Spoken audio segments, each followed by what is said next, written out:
통시적, 외제적, 수직적 이 관점으로 이거는 다다이즘이고 이거는 뭐고 이거는 뭔데 이건 뭐라서 뭘 영향 주고 도움이 안 됩니다. 방금 얘기했던 제가 보는 이 관점 안에서 이 문제를 푸시는 것이 가장 안전한 방법이고 가장 높은 점수를 받을 수 있는 방법이다.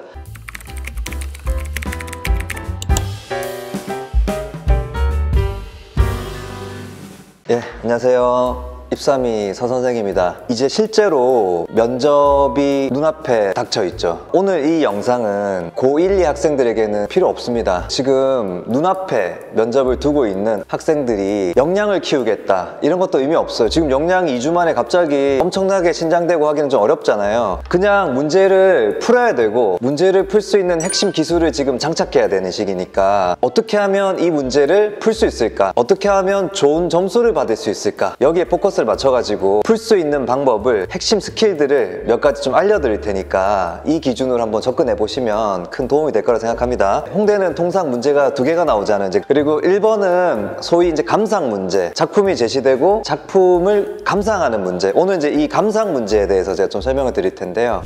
한번 작품 한번 보시죠.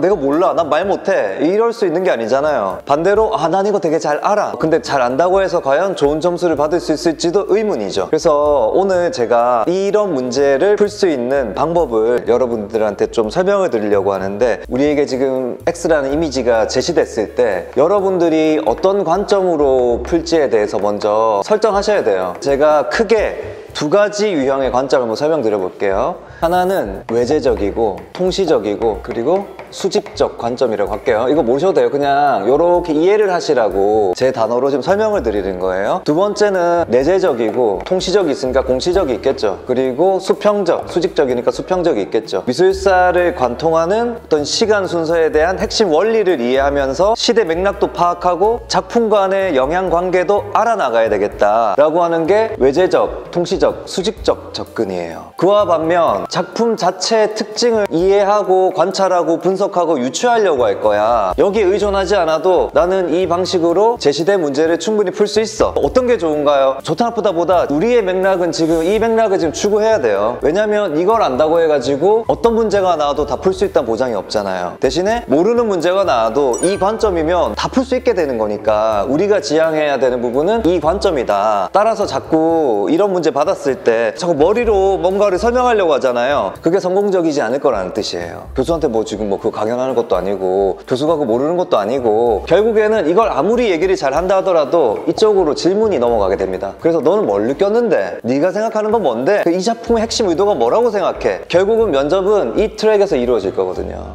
이 관점을 지향해야 된다는 이 전제를 먼저 깔고 이것이 지금 내가 서 있어야 될 중요한 토대다. 이 지점에서부터 출발한다. 이게 이제 첫 번째입니다. 그러면 작품은 줬는데 여기 지금 보시다시피 제프 쿤스라는 풍선계라는 작품이 지금 제시됐잖아요. 이거 내재적 접근 한번 해봐. 지금 이 뜻이잖아. 그랬을 때 우리는 눈으로 감각기관으로 저 작품을 보고 머릿속으로 인지하고 표현을 한단 말이에요. 표현은 말로 하는 거잖아요. 저것에 대해서. 근데 이 표현은 결국 정보란 말이에요. 그랬을 때 저 작품에 대한 정보를 표현하게 되는데 중요한 것은 이 정보에 층위가 있다라는 거예요. 정보의 층위. 풍선계가 있다. 풍선계가 어떻게 생겼다. 묘사의 영역이고요. 풍선계의 질감이 어떻다, 혹은 조형적으로 어떻다, 그리고 크기가 어떻다, 주변 관계상에 보여지는 형태적 특성이 어떻다, 분석의 층이에요. 그 다음에 해석, 이런 걸 통해서 작가는 이런 걸 드러내려 했다. 그 다음에 판단, 이제 요 층위가 되는데 잘 보세요. 어떤 작품을 내재적으로 접근했을 때 우리는 그 작품에 대한 정보를 발화해야 되잖아요. 그럼 그 정보의 층위가 이렇게 나뉜다는 뜻이에요. 여러분이 무슨 말을 하더라도 이 범주 내에서 여러분의 정보가 왔다 갔다 할 거란 말이에요. 그랬을 때 여러분들이 이 면접하는 패턴을 유심히 분석해 보니까 아마도 대체적으로 눈에 보이는 어떤 현상적인 측면을 설명한 다음에 갑자기 본질적이에요. 풍자한 것 같아요. 새로워요. 개성 있어요. 혁신적인 걸 느꼈어요. 일상을 낯설게 만들어요. 실험적이에요.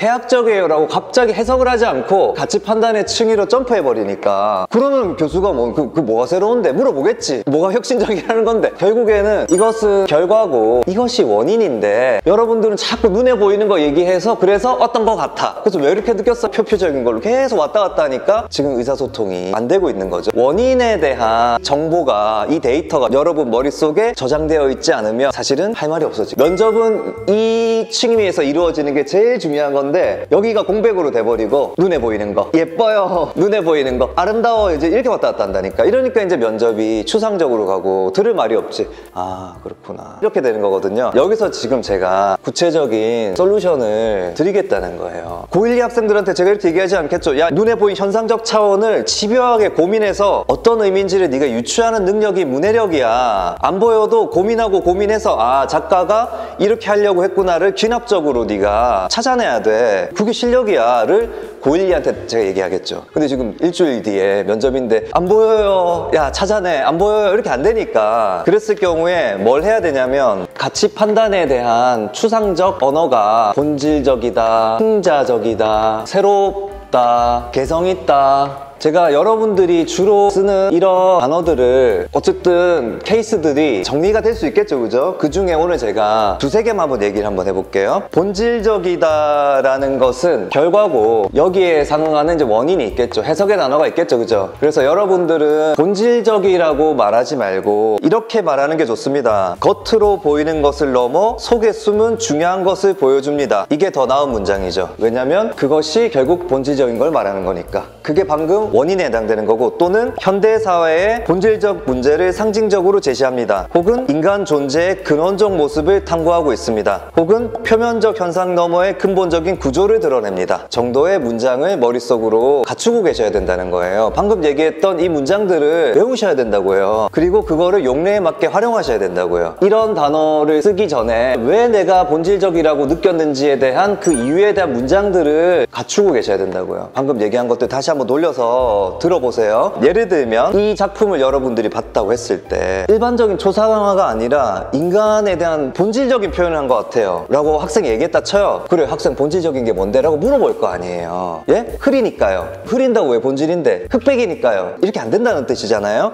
그러면 이 작품 자체가 조금 더 깊게 들어가면 독일 사회의 매우 어두운 면을, 전쟁과 얽혀 있잖아요. 그 어두운 면을 표현하고 있는 거고, 독일 사회 자체가 그 어두운 면을 직시하지 못하기 때문에 이렇게 흐리게 처리했을 수도 있는 것이고, 그죠? 그리고 또 개인과 역사의 아주 복잡한 관계에 대한 얘기를 하고 있으니 이것이 단순히 눈에 보이는 현상적 차원의 초상화가 아니라 한 단계 더 깊이 들어간 본질적 표현이다라고 얘기할 수 있잖아요, 그죠? 그래서 겉으로 보이는 것을 넘어 속에 숨은 중요한 것을 보여줍니다 라는 그 문장이 방금 그것에 더 상응하는 표현이 되는 거니까 추상적인 층위가 아니라 조금 더 구체적 층위의 표현이 지금 된 거잖아요. 그 문장을 얘기하냐 안 하냐가 당락을 정하게 된다. 이걸 여러분들이 이해를 하셔야 돼요. 자꾸 여기에서 왔다 갔다 하지 말고 한 단계 더 구체적인 층위의 문장으로 들어가시면 충분히 설득력 있는 대화가 오고 갈 수 있다. 이렇게 이해를 하셔야 되고요. 자, 그 다음에 풍자적이다. 웃음이나 재미있는 표현 속에 날카로운 비판을 숨겨놓았습니다. 또는 현실의 부조리한 모습을 과장되게 보여주면서 문제를 지적합니다. 또는 겉으로 보이는 것과 실제 현실 사이의 차이를 드러내면서 경각심을 줍니다. 또는 익숙한 이미지를 비틀어서 사회 문제를 새롭게 보여줍니다. 와 같은 문장이 훨씬 더 나은 문장이라는 거예요. 그것은 풍자의 원인에 해당되는 문제고, 이 원인에 대한 문장이 여러분들 머릿속에 저장되어 있어야 그 원인에 대해서 얘기를 할 수 있다는 얘기예요. 방금 제가 들었던 예시, 뭐 더 다양하게 쓸 수 있겠죠. 아름다운 표현 속에 불편한 진실을 감추어 전달합니다. 등등 제가 3-4개 지금 말씀드렸잖아요. 이 정도 층위에서 얘기를 해야, 이게 뭔지 모르겠으면 숙지하시고요. 또 예를 들면 그러면 이런 걸 봤을 때 그냥 풍자적이에요. 뭐가 풍자적인데? 일단은 이제 저는 조금 더 여기에 대한 맥락을 아니까 이게 바로 미국이야. 이게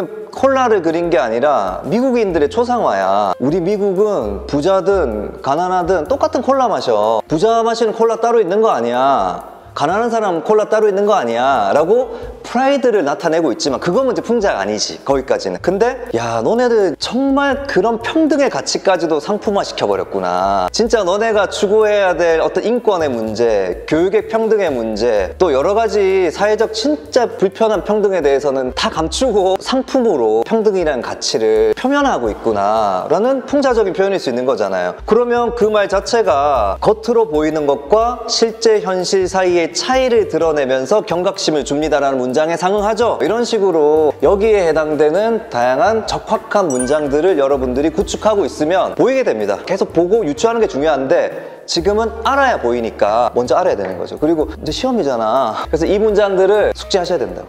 한 개만 더 해볼까요? 이거 주고 지샹은 정말 새로운 사람인 것 같습니다. 어떤 걸 만들었어요. 그게 뭐가 새로운데? 새롭다니까요. 또 우기는 것밖에 안 되잖아요. 새롭다고 말할 때 생기는 이 원인에 해당되는 그 맥락은 전통적 가치와 현대적 감성이 충돌하면서 새로운 의미가 생성됩니다. 또는 우리가 당연하게 여기던 것들에 대해 질문을 던지고 있습니다. 또는 기존 예술의 경계를 확장하여 새로운 가능성을 제시합니다. 이 정도의 문장이 훨씬 더 해석에 해당되는 문장에 해당되겠죠. 전통적 가치와 현대적 하나의 위대한 장인이 만들어낸 것만 아니라 이 방식으로 예술의 범주를 매우 확장시켰으므로 방금 그 기존 예술의 경계를 확장하여 새로운 가능성을 제시합니다 라는 문장이 더 적합한 문장이죠. 이해되셨죠? 오늘 이 영상 안에 다 할 수 없으니 대표적으로 이 세 가지 정도 얘기를 했고 수업 시간 안에 더 섬세하게 더 구체적인 예시까지 포함해서 이 모든 것들을 여러분들에게 제가 전달해 드릴 테니 이런 것들을 숙지하셔서 그리고 이 기술을 활용해서 더 나은 답변을 하는 게 지금 우리가 할 수 있는 전부다. 아까 처음에 얘기했던 통시적, 외제적, 수직적 이 관점으로 이거는 다다이즘이고 이거는 뭐고 이거는 뭔데 이건 뭐라서 뭘 영향 주고 도움이 안 됩니다. 방금 얘기했던 제가 보는 이 관점 안에서 이 문제를 푸시는 것이 가장 안전한 방법이고 가장 높은 점수를 받을 수 있는 방법이다. 이 부분을 꼭 전달해 드리고 싶습니다. 오늘 이야기는 여기까지 할게요. 감사합니다.